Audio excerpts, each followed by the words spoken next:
This is a story that obviously I was in the middle of it, and I've talked to a lot of people just this week about it. I don't think it's ever been told in public. I'm going to give the outline and then just turn it over to Blake to correct me and to fill in the details. But here's the story. So Blake worked for me at Fox News for years, probably more closely than anybody, like intimately at Fox, and I love Blake. And Blake is obviously an unusual person, but just a wonderful person and a really deeply decent person. I mean, it's true. And obviously, yeah, Blake's weird, but like Blake is the best. And people who love Blake really love Blake. And there's a little group of people who, we all know each other. We all talk about Blake.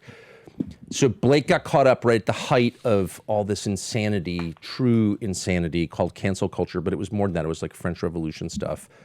And someone like, Blake is naughty. Blake is a racist. Well, actually, as I would always say, Blake is actually not a racist. And I would admit it. He's not. He's a Christian who believes that God created everybody. So he's actually not a racist. But Fox overreacted, of course, and he left. And then Fox denounced him. They tried to get me to denounce him. Suzanne Scott tried to make me denounce Blake, and I refused.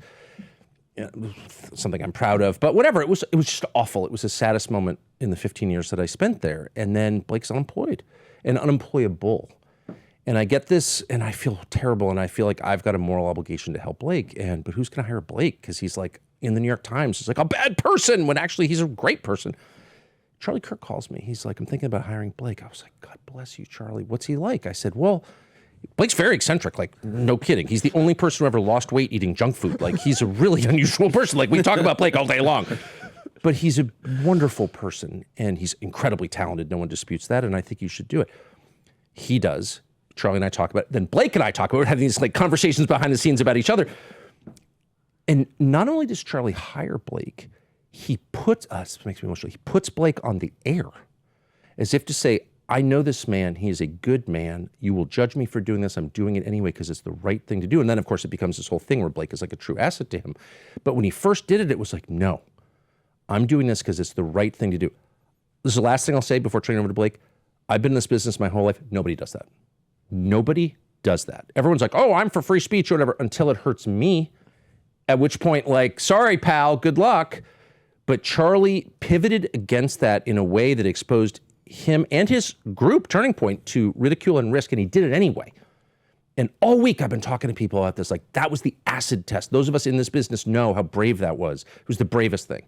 Anyway, sorry, Blake. I remember talking to you about that because I actually was weighing another employment option, and I was going, as you said, I was like, I joined. Which I think you maybe were behind that one too. Yeah, I was desperate to get was another option, job. and I remember I won't say what it was for, but we were talking about it, and I think the one that you really pointed out that was really important, he's like, Blake, I think the most important thing, like, Charlie is for real a sincere Christian. Yes. And I think you're going to want to work for someone who is a for real, sincere, deeply believing Christian. Yes. And, because then you'll disagree on a lot of things, but you will align on really important things. Yes. And I think that was what carried the day with me. And I'm very glad it did. And at the time, as you said, it was like, at the time I came in, he was just a very different person. Yes. And it was over time realizing all the ways that, as you say, it's like you have to really see it. You're like, is this for real? Yeah, like, you and I talked about this. What is it? Is this going to work? You would also have that where you're like, this can't possibly work, right? And it does. And it does because he's so completely, intently sincere and fully all in on it. And I think that's what like amazed young people. Like, when you go to these campus events and, I think there's a lot of, you'll see these people online who are like very like performatively trad or Christian or whatever because it like owns the libs or whatever. Yeah, and then, exactly. But Charlie is just like, no, I like 100% believe in this, because I believe it is true and because it is important and I want everyone else to believe in it because it is true and I think it is the most important decision they will ever make. And it would always shine through in what he was doing and how he behaved, that he really believed that. And I mean, I think, and you know this because you were at some of the campus stops, I was at some of the campus stops. 90% of the interactions as he got older, right? The brand of Charlie was almost cemented, in 2018 where he was much younger and he was like a peer to the kids on college, and he would say, Charlie Kirk destroys the libs or whatever. And that was just titling. It wasn't actually in Charlie's heart, but Charlie, by the way, didn't determine the titles. Like people he didn't behind want the to scenes. destroy anybody. No, behind the scenes, that's a social media team that's doing the titling. That wasn't Charlie picking the title. Anyways, but the point is, as he got older, he transitioned to a much more big brother, and people started observing like this incredible Herculean patience that he would exhibit in these interactions with sometimes bad faith people, but sometimes people that just had bad ideas.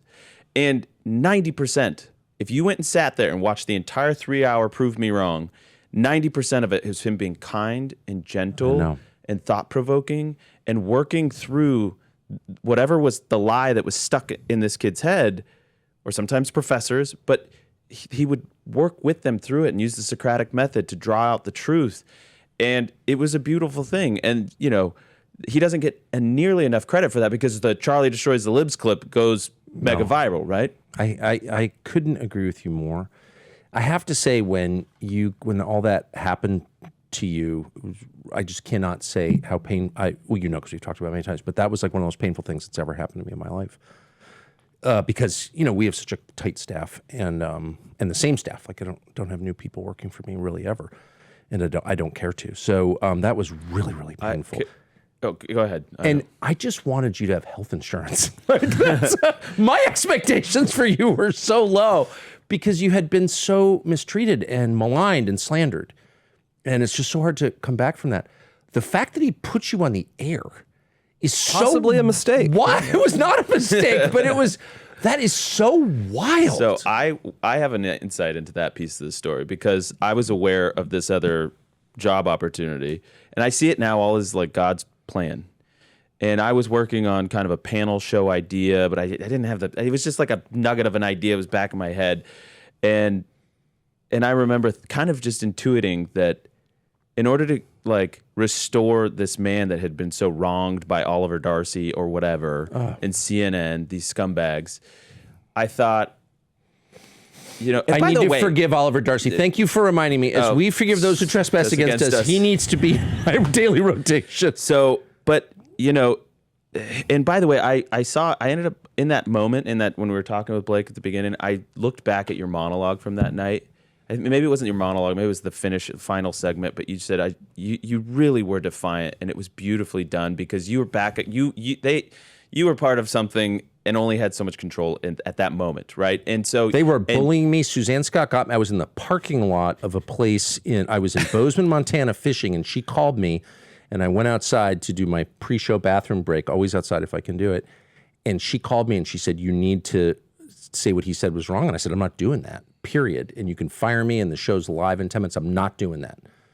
And she goes, well, I guess I can't make you. And until the day she fired me, she never really talked to me after that. Yeah, I'm not trying to get into any of that, but I do believe that. I want to get into it. It was horrible what they did to him. I'm just saying. I don't know where to go with it. I will say, Tucker, this is awkward for me. Sorry. No.